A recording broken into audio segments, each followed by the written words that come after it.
Salut, ici Advise, ton cabinet d'expertise comptable qui aime les chiffres, mais aussi l'esprit de Noël. Aujourd'hui, on répond à une question que beaucoup de dirigeants se posent chaque année. Peut-on acheter des cadeaux de Noël sur le compte de la société? Spoiler, oui, mais pas n'importe comment. Offrir un cadeau de Noël au nom de l'entreprise, c'est bien plus qu'un geste symbolique. C'est vraiment une façon de remercier, de fidéliser, de renforcer ta relation avec tes équipes ou tes clients. Dans un contexte professionnel, ça montre que tu attaches de l'importance aux personnes qui font avancer ton activité. Et côté comptabilité, les cadeaux, ils peuvent constituer une charge déductible et tu peux récupérer la TVA dessus. Mais, parce qu'il y a toujours un mais, uniquement si tu respectes un certain nombre de règles.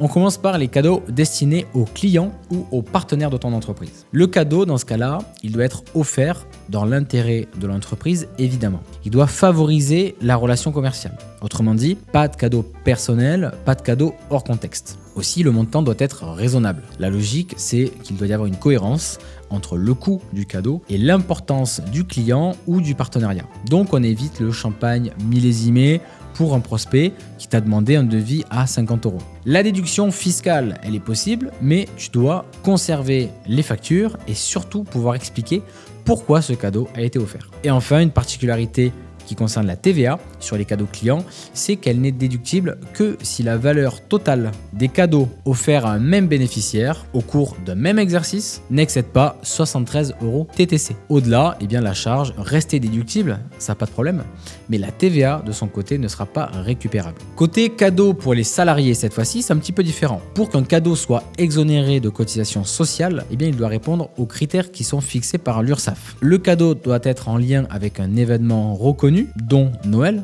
qui fait partie des événements reconnus dans l'année, et doit avoir une valeur qui ne dépasse pas 196 € TTC par an et par événement. Au-delà de ces seuils, ça va être considéré comme un avantage en nature. Ce qui signifie que la société va devoir déclarer le montant du cadeau sur le bulletin de salaire des salariés et va devoir payer des cotisations sociales dessus. Donc, il vaut mieux anticiper pour éviter les mauvaises surprises. Et dernière information importante, ça peut être un cadeau matériel ou immatériel. Ça peut aussi être des cartes cadeaux ou des bons d'achat, tant que c'est clairement rattaché à l'événement et que tu respectes les règles que je viens de citer. Chez Advise, on conseille toujours 3 principes simples pour sécuriser tes cadeaux de fin d'année. Documenter, facture, liste des bénéficiaires.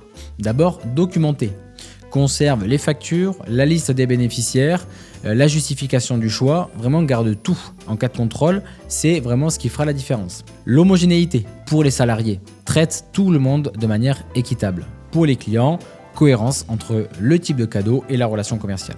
Et enfin, anticipe les seuils. C'est souvent le petit détail qui fait basculer un cadeau d'un petit geste sympathique à un avantage en nature taxable. En suivant ces règles, tu restes dans les bonnes pratiques tout en faisant plaisir. Alors, peut-on acheter des cadeaux de Noël sur le compte de la société? La réponse est oui, absolument.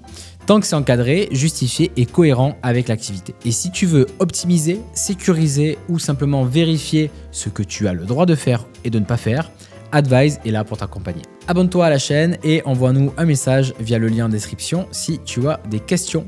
Très belle fête de fin d'année à toi et à très bientôt pour d'autres conseils aussi utiles que stratégiques.